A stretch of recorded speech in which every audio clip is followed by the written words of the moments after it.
Bonjour, voici les deux premières parties du chapitre 1, l'énergie et ses enjeux. On verra donc successivement grand 1, différentes formes d'énergie, et grand 2, convertisseurs d'énergie. Alors, l'énergie tout d'abord vient du grec energeia, qui signifie force en action, et c'est donc la capacité d'un système à modifier un autre système. Alors, cette énergie, on peut dire qu'elle a différentes unités. L'unité du système international, c'est le joule, symbole J majuscule. Quelques autres unités, on ne les a pas toutes, hein. On a le kilowattheure, surtout utilisé pour l'énergie électrique, la tonne équivalent pétrole, qui sera elle utilisée quand on parlera de l'énergie d'un carburant, et ou l'électronvolt, donc l'énergie associée aux particules électriques. Alors, retenons simplement comme conversion que 1 kWh est égal donc à 1000 Wh, et donc ça revient à 3 600 000 joules, qu'on peut écrire 3,6 mégajoules. Alors, l'énergie peut prendre différentes formes, on l'a bien vu l'an dernier. Donc, les principales formes d'énergie sont l'énergie électrique, mais on trouve également l'énergie cinétique, due donc à un objet en mouvement, l'énergie potentielle de pesanteur, due à la position même de l'objet, l'énergie chimique, l'énergie thermique, l'énergie nucléaire, ou encore l'énergie solaire qu'on appelle aussi énergie rayonnante.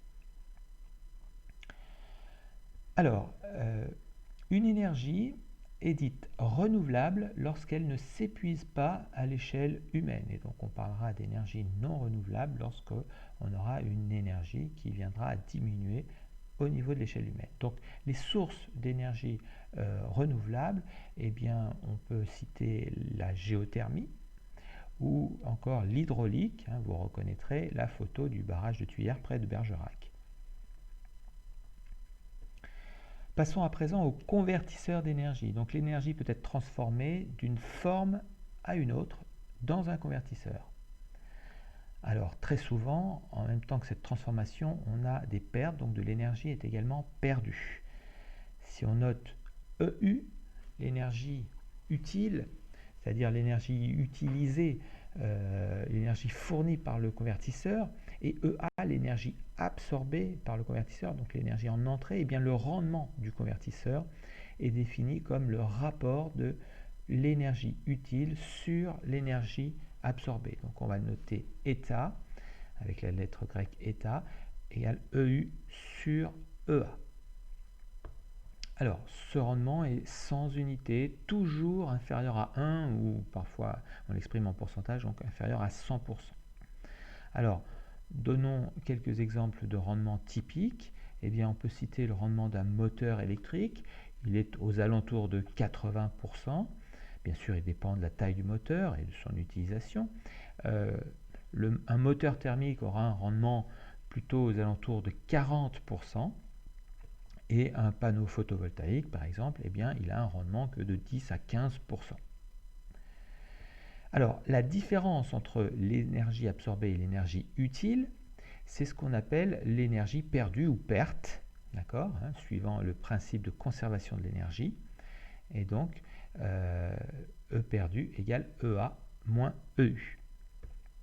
Alors, exemple de convertisseur qu'on a vu lors d'une activité, eh bien, par exemple, le groupe électrogène, il va transformer de l'énergie chimique en énergie électrique, bien sûr en occasionnant des pertes d'énergie. Alors, un convertisseur sera dit réversible si la transformation d'énergie peut s'effectuer dans les deux sens.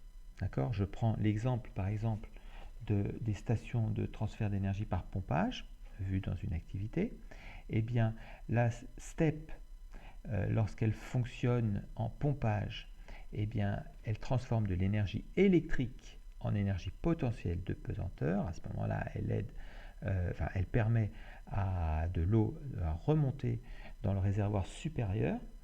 Et lorsqu'elle a un fonctionnement en turbinage, eh bien, elle va transformer l'énergie potentielle de pesanteur de cette eau située dans le bassin supérieur en énergie électrique, avec bien sûr des pertes à chaque fois. Voilà, c'est tout pour aujourd'hui. Bon courage.